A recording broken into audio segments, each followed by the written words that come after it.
YSR Congress party బలంగా ఏం మాట్లాడుతుందంటే ఈవీఎంలో tampering జరిగింది, ఏదో జరగరాని జరిగింది, మేనేజ్ చేశారు అంటారు. వాళ్ళ ఆరోపణలు కరెక్టా తప్పని తేల్చాల్సిన ఎలక్షన్ కమిషన్. ఎస్. రెండు, దేశవ్యాప్తంగా కూడా కొన్ని స్వచ్ఛంద సంస్థలు ఎన్నికల ఓటింగ్ జరిగినప్పుడు వచ్చిన పర్సంటేజ్కి కౌంటింగ్ వచ్చిన పర్సంటేజ్ మధ్య భారీ వ్యత్యాసం ఉంది, ఇది గెలుపోవటం తారుమారు చేసింది. ఉదాహరణకు ఆంధ్రప్రదేశ్లో 49 లక్షల ఓట్లు మీరు చెప్పిన దానికి కౌంటింగ్ మధ్య వ్యత్యాసం ఉంది, ఇది కొన్ని నియోజకవర్గాల యొక్క ఓటింగ్ని గెలుపోవటం నిర్ణయించింది అని ఒక స్వచ్ఛంద సంస్థ చెప్పింది. వాళ్ళు రైట్ అని లేదా వైసీపీ ఆరోపణలు కరెక్ట్ అని నేనేమనట్లేదు.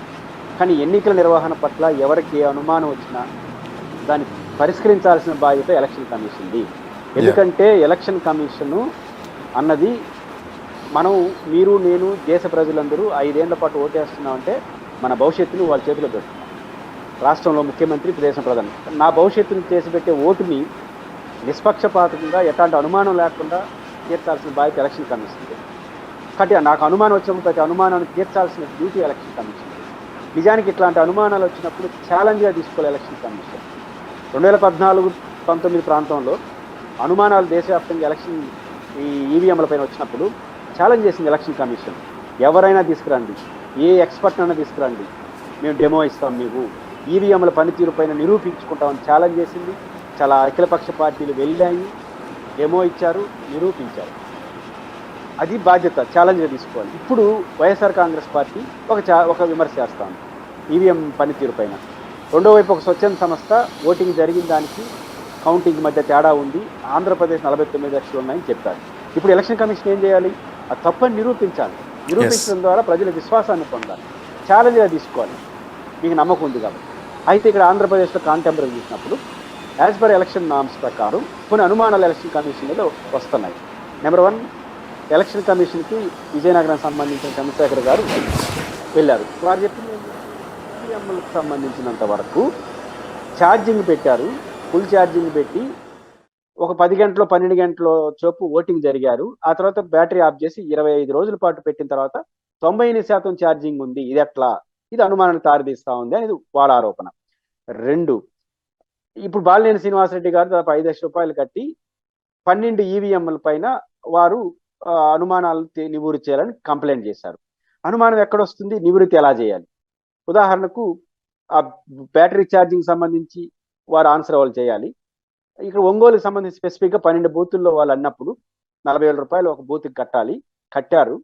ఇప్పుడు ఎలక్షన్ కమిషన్ ఏం చేయాలి? 2 ఉన్నాయి, ఈవీఎం మిషన్, ఈవీఎం ప్యాడ్స్.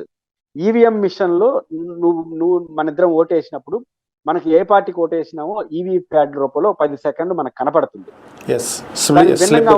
మనం అభ్యంతరం చెప్తాం, స్లిప్ కనపడుతుంది, కానీ స్లిప్ రాదు బయటికి, కానీ ఆడ ప్యాడ్ రూపంలో ఉంటుంది.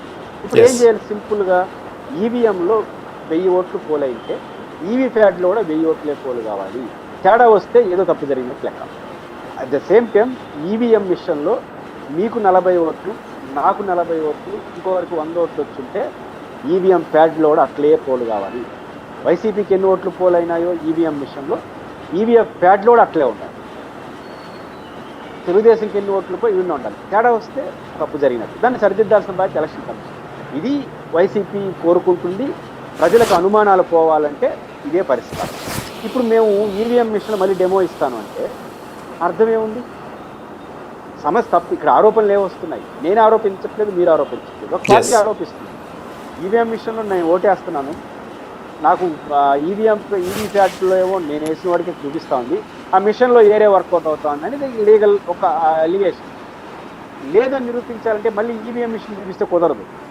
ఈవీఎం మిషన్లో ఎన్ని ఓట్లు ఏ పార్టీకి వచ్చినాయో ఈవీ ప్యాడ్లో కూడా అన్ని ఓట్లే వచ్చాయని నిరూపించాలి, డెమోగా చేయాలి. Simple logic. 2 మీ చేతిలో ఉన్నాయి కదా. ఇది చూపించట్లేదు అంటే ఏదో తేడా వచ్చేసిందని, తేడా లేకపోయినా తేడా వచ్చిందని విమర్శకు గురవుతారు. 2, ఫామ్ 20 మామూలుగా 4 రోజులు పెట్టేస్తారు. ఫామ్ 20 అంటే ఏంటంటే రౌండ్ల వారీగా ఏ పార్టీకి ఎన్ని ఓట్లు వచ్చాయి. 2 నెలలు అయినంత వరకు ఫామ్ 20 పెట్టలేదు ఎలక్షన్ కమిషన్. అనుమానాలు తావిస్తాయి కదా. 2, ఒక స్వచ్ఛంద సంస్థ ఆంధ్రప్రదేశ్ 49 లక్షల ఓట్లు, మీరు కౌంటింగ్కి ఓటింగ్ మధ్య తేడా ఉందని లేదని చెప్పాలి కదా. నేను వారి ఆరోపణ కరెక్ట్ అనట్లేదు, వారు చెప్పింది తప్పండి, కౌంటింగ్కి దీనికి ఏ తేడా లేదు, ఓటింగ్ రోజు ఇన్ని ఓట్లు పోలైనా ఇది మా వెబ్సైట్ రికార్డు, కౌంటింగ్కి ఇన్ని ఓట్లు వచ్చినా ఇది మా వెబ్సైట్ రికార్డు అని చెప్పాలి కదా. రెండోది వైసీపీ ఎంపీ ఒక ఆయన ఆరోపించాడు, ఎలక్షన్ కమిషన్ నుంచి మాకు ఒత్తిడి వస్తూ ఉంది, విత్డ్రా చేసుకోమని, డబ్బులు ఇచ్చేస్తాం. ఆయన చెప్పింది నిజమని నేను అనట్లేదు, బట్ ఎలక్షన్ కమిషన్ ఏం చెప్పాలి, ఇది అబద్ధం, మేము రెడీగా ఉన్నామని చెప్పాలి. ఏ అధికారి మీకు ఫోన్ చేసినా చెప్పండి, వారిపైన చర్య తీసుకుంటామని చెప్పాలి. ఇదేం చెప్పకుండా మౌనం వహించడం ఎలక్షన్ కమిషన్ బాధ్యత కాదు.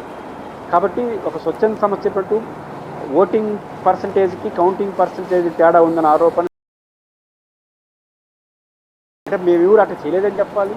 ఈవీఎం ప్యాడ్లకి ఈవీఎం మిషన్లకి మధ్య వ్యత్యాసం లేదని రికార్డుగా నిరూపించాలి. ఈ ఛాలెంజ్గా తీసుకోవాల్సిన ఎలక్షన్ కమిషన్ తీసుకోకపోవడం, కొన్ని సందర్భాల్లో మౌనం వహించడం అనుమానాలకు తావిస్తుంది. మీరు ఈవీఎం ప్యాడ్లకి ఈవీఎం మిషన్లకు మధ్య వ్యత్యాసం లేదని ఆ పార్టీకి నిరూపించకపోతే మళ్ళీ వాళ్ళు సుప్రీంకోర్టుకి వెళ్తారు, రచ్చ అట్లే కొనసాగుతుంది. 5 ఏళ్ల పాటు వైసీపీ ఏం చెప్తుంది, ఈవీఎం మిషన్తో గెలిచారని చెప్తూనే పోతుంది. ఇది రాజకీయంగా అంత మంచిది కాదు. రేపు ఎవరు గెలిచినా ఎవరు ఓడినా ఈవీఎం మిషన్తోనే గెలిచారని చెడ్డ పేరు వస్తుంది. ఇది మంచిది కాదు ప్రజాస్వామ్యానికి. కాబట్టి ఎలక్షన్ కమిషన్ పారదర్శకంగా అనుమానాలను పెంచే విధంగా కాకుండా అనుమానాలను నివృత్తి చేసే పద్ధతిలో రేపు డెమో కాకుండా ఈవీ ప్యాడ్లకి ఈవీఎం మిషన్లకు మధ్య వ్యత్యాసం లేదని నిరూపించడం ద్వారా ఈ విమర్శలకు ఫుల్ స్టాప్ పెట్టాలనేది మాత్రం నేను చెప్పగలను. అలా చెప్పకపోతే మాత్రం ఈ సమస్య రచ్చపుండులాగా పెరుగుతూ ఉంటుంది. మళ్ళీ వాళ్ళు సుప్రీంకోర్టుకి వెళ్తారు, మళ్ళీ మొదటికి వస్తుంది. అనుమానాలతోనే కొనసాగడం ప్రజాస్వామ్యానికి అంత మంచిది కాదు. ఓకే, అంటే గతంలో కూడా ఒకసారి ఇలాగే హ్యాకింగ్కి సంబంధించినటువంటి అనుమానాలు వస్తే దాని గురించి చర్చించటం, ఒక పర్సన్ని తీసుకువెళ్ళి హ్యాక్ చేయొచ్చా చేయకూడదా అనేది చెక్ చేయడం కూడా జరిగింది. మీరు ఇప్పుడు కూడా చెప్పారు. అలాగే ఇప్పుడు కూడా చేసే అవకాశం ఉన్నా కూడా ఎలక్షన్ కమిషన్ దాని గురించి ప్రస్తావించట్లేదు. అలాగే ఇప్పుడు కనుక కౌంటింగ్లో డిఫరెన్స్ ఉంది, ఖచ్చితంగా ఈవీఎం మిషన్లో వీవీప్యాట్లో ఉన్నటువంటి స్లిప్లకి పడినటువంటి ఓట్లకి వేరియేషన్ ఉంది, కౌంటింగ్ రోజు వచ్చినటువంటి నెంబర్కి ఇప్పుడు వచ్చినటువంటి నెంబర్కి డిఫరెన్స్ ఉంది అనేది గనక బయటకు వస్తే, ఒకవేళ అలా జరిగితే, జరగకపోతే ఏ ప్రాబ్లం ఉండదు, ఎవ్రీథింగ్ పర్ఫెక్ట్ అనుకుంటాం. ఒకవేళ అలా జరిగితే అన్ని నియోజకవర్గాల్లోనూ రీకౌంటింగ్ చేయాలి అనేటువంటి ప్రతిపాదన వైసీపీ తీసుకొచ్చే అవకాశం ఉందంటారా? 100% తీసుకురావాలి కూడా. ఎందుకంటే అనుమానాలకు తావులేని ఎలక్షన్ ఉండాలి. ఇప్పుడు అనుమానం ఎందుకు వస్తుంది, ఒకటి వీళ్ళు ఆడ ఈవీప్యాడ్లు, నేను నమ్ముతున్నాను ఎలక్షన్ బాగా జరిగిందని, కానీ ఈవీప్యాడ్లకి ఈవీఎం మిషన్లకి మధ్య వ్యత్యాసం లేదని నేను నమ్ముతాను. నాకు నమ్మకం ఉంది ఎలక్షన్ కమిషన్ మీద. కానీ ఎలక్షన్ కమిషన్ దాన్ని నిరూపించకపోతే, ఈవీప్యాడ్లు లెక్కించకపోతే వైసీపీ బయట అదే చెప్తుంది, ఈవీప్యాడ్లు మీరు ఖర్చు చేయలేదంటే మీకు అనుమానం ఉంది, ఈవీఎం మిషన్ ఏదో జరగడానికి జరిగిందని చెప్పిన దానికి విలువ పెరుగుతుంది.